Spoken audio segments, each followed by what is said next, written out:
황의조 불법 영상 촬영 사건이 외국에서 대서특필되었다고 해서 찾아봤습니다. 지난 2023년 11월 29일 BBC에서 발행된 기사입니다. 주목할 만한 점은 BBC 기사가 나간 사실을 내용으로 하는 국내 기사로 재생산된 것입니다. 여러분의 관심 덕분입니다. 댓글 남겨주신 분들 모두 감사합니다. 한편 황의조 선수는 피해자 친분으로 경찰 조사를 받고 있습니다. 정확히는 경찰에서 황 선수의 핸드폰 4대와 PC 1대를 압수해 디지털 포렌식을 진행 중이며 이제 마무리 단계에 있습니다. 사건은 황 선수가 휴대폰을 분실하면서 시작되었고 휴대폰에 저장되어 있던 성관계 동영상이 인터넷상에 유출되어 이슈가 되었습니다. 영상 유출 피해자는 황의조 선수와 연예인 A씨입니다. 황의조 선수는 온라인에서 본인에 대한 비방과 영상 유출이 있었던 6월 본인과 같은 유출 피해자인 A씨보다 먼저 유출자를 고소했습니다. 그리고 수사기관에서 범인을 특정했지만 본인을 비방한 명예훼손에 대해서는 처벌을 원치 않는다는 의사표시에 불송치 결정이 났습니다. 그리고 A씨는 기자회견을 통해 황의조 선수가 본인의 동의 없이 영상을 촬영했으며 사전에 촬영 동의를 구한 적이 없다고 주장했습니다.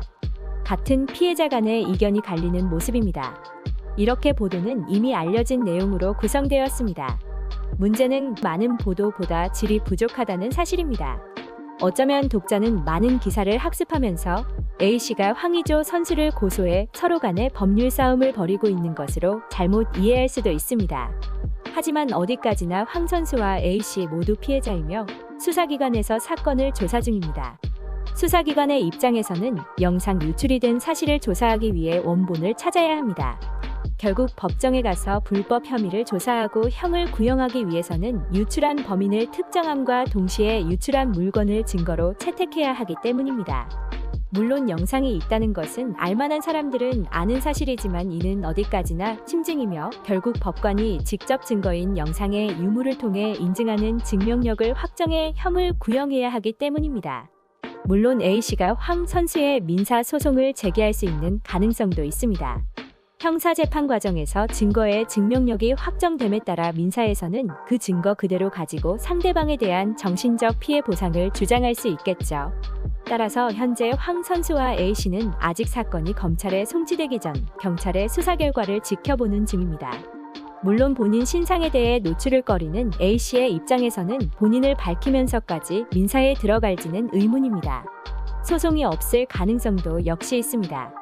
그리고 언론을 통해 사람들의 가십에 오르는 것은 이러한 법률적 이슈보다는 불법 촬영 혐의와 황 선수와 A씨의 공방입니다. 그러면 이제 BBC 기사를 살펴보겠습니다.